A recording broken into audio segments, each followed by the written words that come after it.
네, 이번 시간에는 소렌토 차량을 기준으로 해서 유종별 운용 비용이 얼마나 절감이 되고 어떤 차량이 유종이 어떤 조건에서 더 유리한지를 한번 계산 수식을 통해서 보도록 하겠습니다. 지난번에 한번 올려드렸던 영상에서는 별도 요청으로 의해서 그랜저 하이브리드 가솔린 이 두 가지 차종 중에 고민을 하고 계신데 주행거리를 짧게 타시고 고속도로 위주로 타신다는 분이 계셨는데, 그분을 포커스로 좀 만들다 보니까 오해의 소지가 좀 있어 보이고 좀 편향적으로 설명을 드렸던 것 같아요. 그래서 오늘은 최대한 객관적인 입장에서 설명을 드리도록 노력을 해보겠습니다.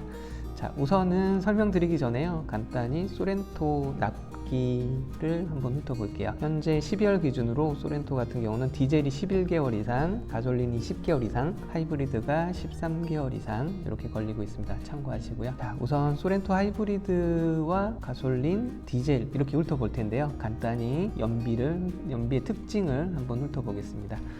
자, 우선 가솔린 같은 경우는요, 복합 연비가 11km, 도심이 9.8, 고속도로가 12.9가 나오는데요. 내연기관의 특성상 도심 연비가 안 좋고 고속도로 연비가 좋아지는 특성이 있고요. 디젤 차량도 동일하게 시내 주행이 좀 안 좋고요, 고속도로 연비가 좀 좋습니다. 근데 하이브리드만 조금 틀려요. 보시면은 도심 연비가 훨씬 좋고요, 고속도로 연비가 평균을 깎아먹고 있죠. 그래서 이런 특징이 좀 있다 보시면 될 것 같아요. 그렇게 하고 실질적으로 계산을 한번 해보도록 하겠습니다. 첫 번째 비교해 볼 차량은요, 소렌토 하이브리드 차량과 가솔린을 한번 비교해 볼게요. 우선 차량 가격이나 이런 기준은요, 노블레스라는 등급으로 기준을 잡아봤습니다. 그래서 우선 여러 가지 이 복합 연비나 운용 비용을 계산을 할 때 봐야 될 환경들이 너무 많잖아요. 그런데 이런 여러 가지 사항들을 다 보다 보면 한도 끝도 없다 보니까 기본적으로 필수적으로 들어가는 자동차 차량 금액, 그리고 자동차 세금, 그리고 리터당 연비를 환산한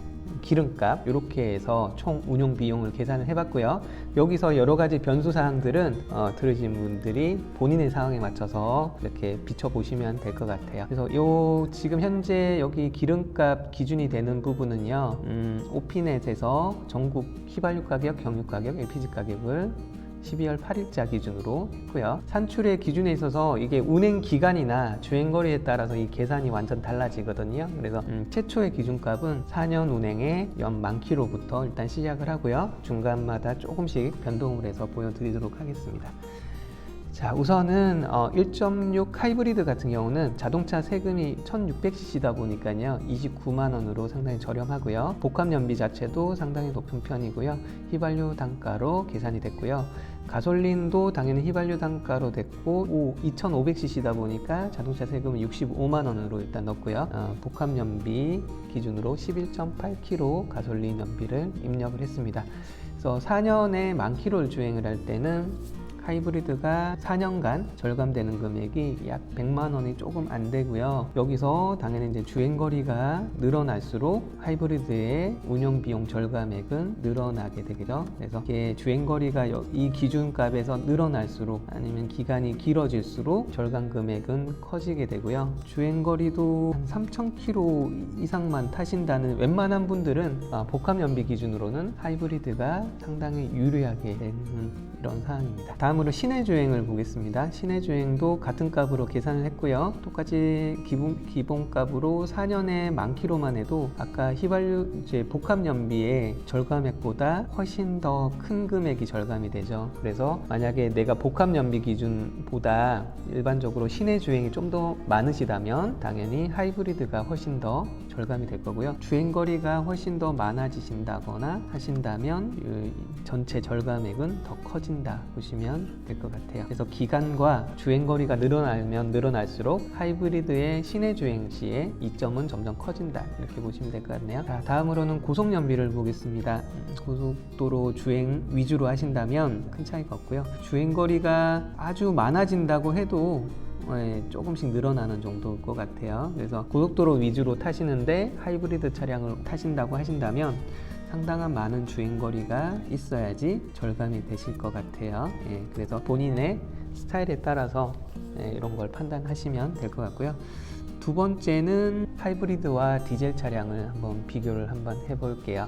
아까와 휘발유 차량과 동일한 조건표였고요. 달라진 건 디젤 같은 경우는 2200cc다 보니까요, 자동차 세금이 휘발유보다 조금 내려갔고요. 연비가 좀 더 좋아졌고, 리터당 단가도 경유기 때문에 한 200원 정도 수준 내려왔습니다. 그래서 아까 기존값이었던 4년에 10,000km 기준일 때는 하이브리드와 디젤이 크게 별 차이가 없었고요. 주행거리가 늘어날 때 변동을 보자면 주행거리가 늘어날 시는 오히려 디젤이 점점 유리해지지만 솔직히 큰 차이는 없어 보입니다. 그래서 주행거리나 이런 것도 복합연비 기준으로 때는 아주 큰 차이는 없으나 이제 굳이 따지자면 디젤 차량이 좀 더 유리해진다는 거고요. 기간이 길어지는 걸로 볼까요? 기간이 길어지는 걸로 보자면 하이브리드가 점점 유리해지죠.